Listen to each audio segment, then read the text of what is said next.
Hey guys, welcome back again to my channel. So for today's video guys, gagawa ako ng ice candy guys. Pero kalabasa at mangga, pagsasamahin ko siya no.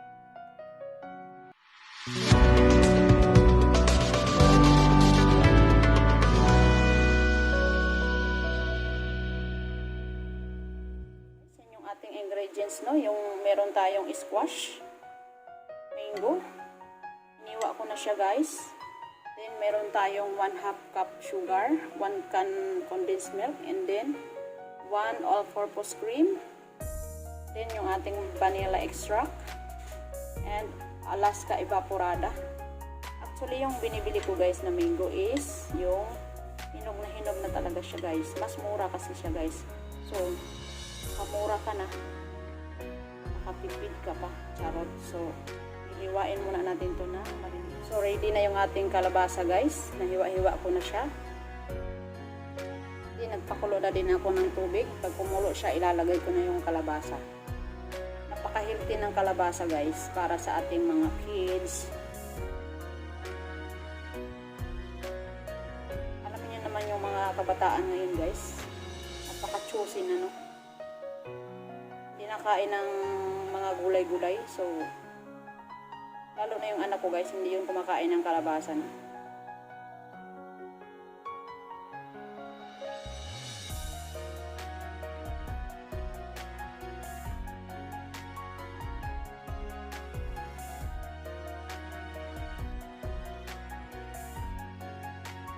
Napakasarap nito guys, promise.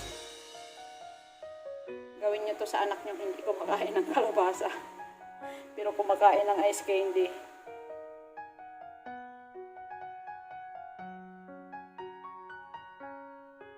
Yan naman yung mga kabataan ngayon, napaka-choosy, no?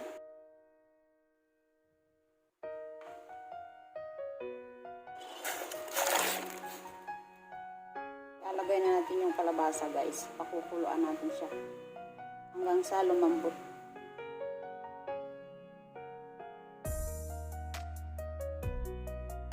Mas marami yung kalabasa kaysa sa mango.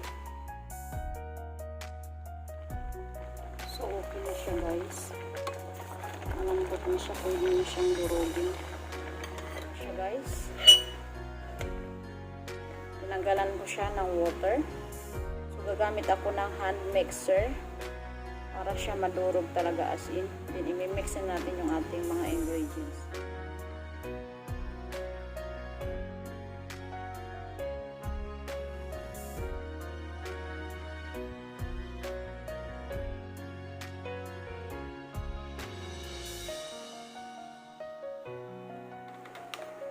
So guys, lalagyan natin siya ng 1/2 tablespoon na vanilla extract.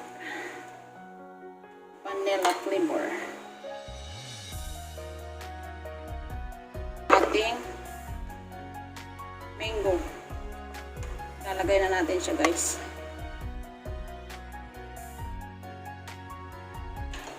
Madudurog yung ating mangga guys kasi hinog na yan. Gagamit tayo ng hand mixer. Ang ating Nestle Cream.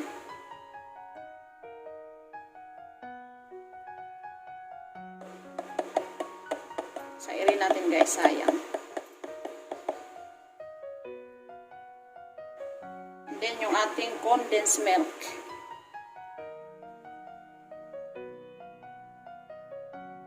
Saka natin siya imimix. Then yung ating Alaska evaporada.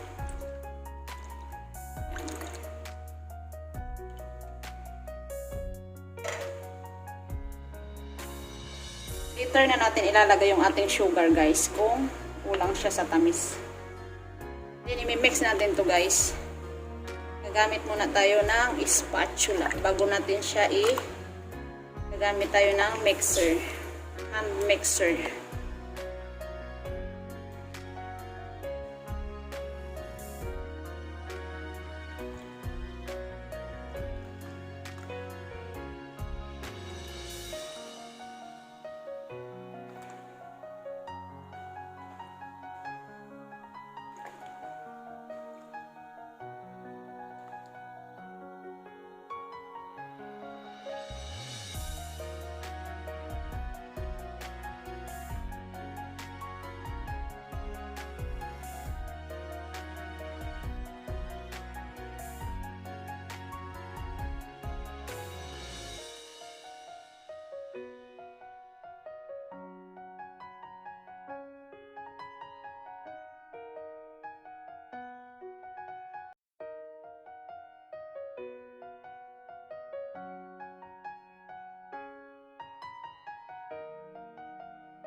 Titikman ko siya guys kung okay na yung tamis niya.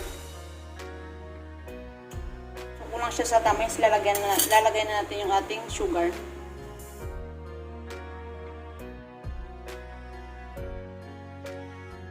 Yan. Kadurog na durog siya.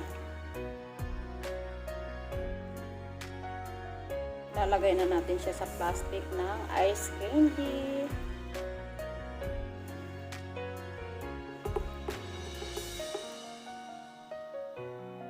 So, ito yung ating gagamitin na plastic guys. 1 in 1/2 by 10. Gagamitin kong imbudo guys kasi nawawala yung imbudo ko guys. So, para-paraan na yan guys. Gagamit tayo ng 1/2 cup. Para pantay yung ating ice candy.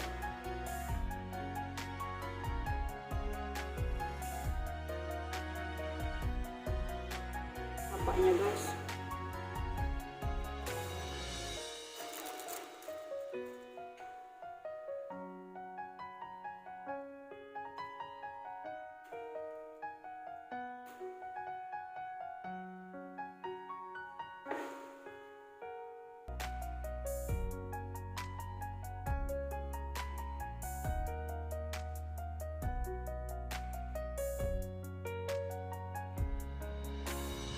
May pangunang haba ang kuko mo dito guys.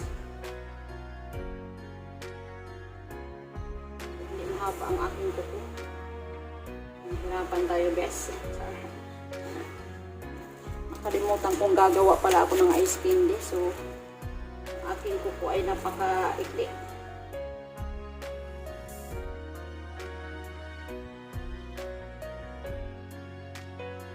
Ouch! Dumudulas talaga sa kamay ko guys.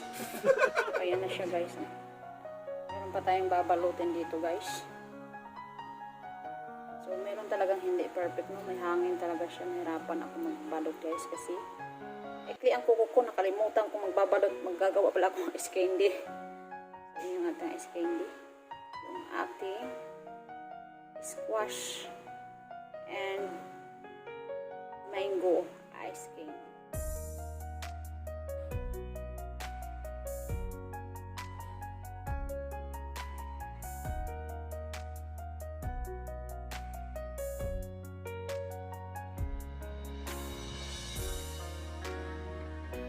Ito na yung ating ice candy. So, ilalagay muna natin siya sa freezer. Nakagawa tayo ng 25 pieces. So, pansarili lang to guys. Hindi ito pambinta. So, ilalagay natin sa ref na 6 hours. Yung ating ice candy guys.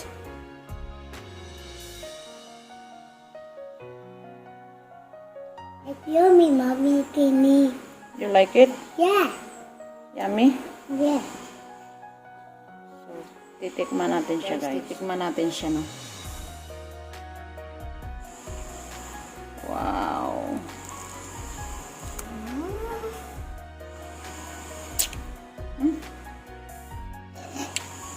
Sobrang creamy niya guys.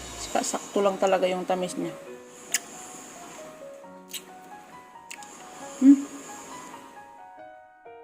Sarap.